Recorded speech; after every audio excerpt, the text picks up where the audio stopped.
Does the Second Amendment of the United States of America mean anything anymore? Does the Constitution of the United States of America mean anything anymore? What if schools had armed guards for their children as banks do for their money, as the president has for his family? We defend our president, congressmen, governors, celebrities, sporting events, jewelry stores, banks, office buildings, and courts with guns. We defend our children with a sign that says this is a gun-free zone, and then call a good guy with a gun if there's an emergency.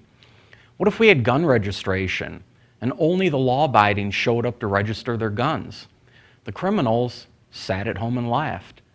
What if we made gun-free zones and convinced everyone it was for their own safety? What if criminals, crazies, and terrorists committed mass shootings in these gun-free zones? The media and politicians then blamed the guns rather than the fact they disarmed all the good guys. What if people realized the biggest mass violence attacks in the United States weren't carried out with guns, but with airplanes, fertilizer, and pressure cookers? What if politicians convince the general public that criminals will obey gun laws? What if the American people realized that when the Second Amendment was written, citizens had the exact same weaponry as the military? What if your favorite politicians and celebrities called for you to be disarmed, yet they retained armed security details? What if we didn't blame guns for violent people just as we don't blame cars for drunk drivers? What if we left our guns at home all day, all by themselves, and they didn't kill anybody?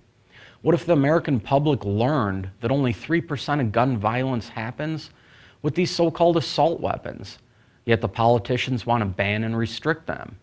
What if school administrators realized that a zero-tolerance gun policy applies to actual physical firearms, not toys, slogans, pictures, or pastries? What if anti-gun liberals realized banning guns would keep them off the streets just as effectively as banning drugs has kept crystal meth and heroin off the street?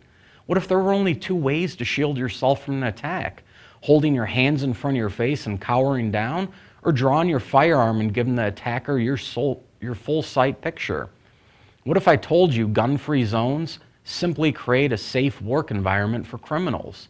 What if high-capacity magazines weren't as responsible for high body counts as the anti-gun liberals lead you to believe?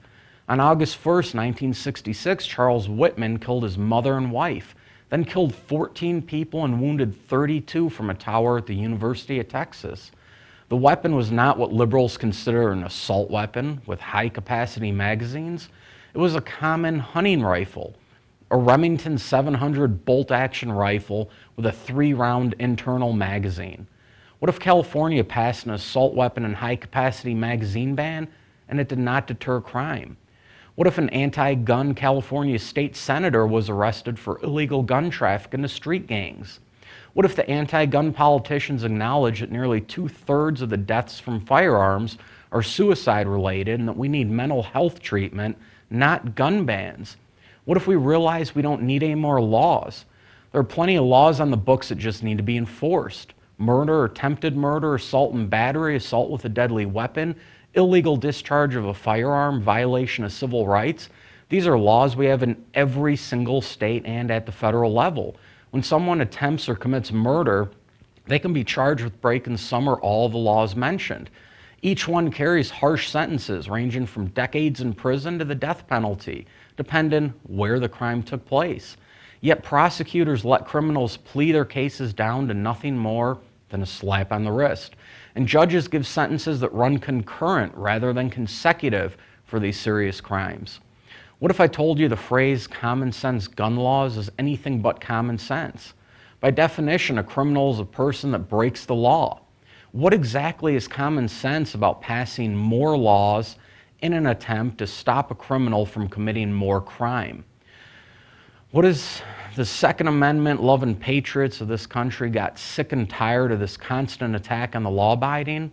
What if they band together and got behind some pro-Second Amendment causes? Are you sick and tired of having your rights trampled because of the actions of a few criminals? Then go to buildtherange.com and help make a difference before these constitutional rights disappear.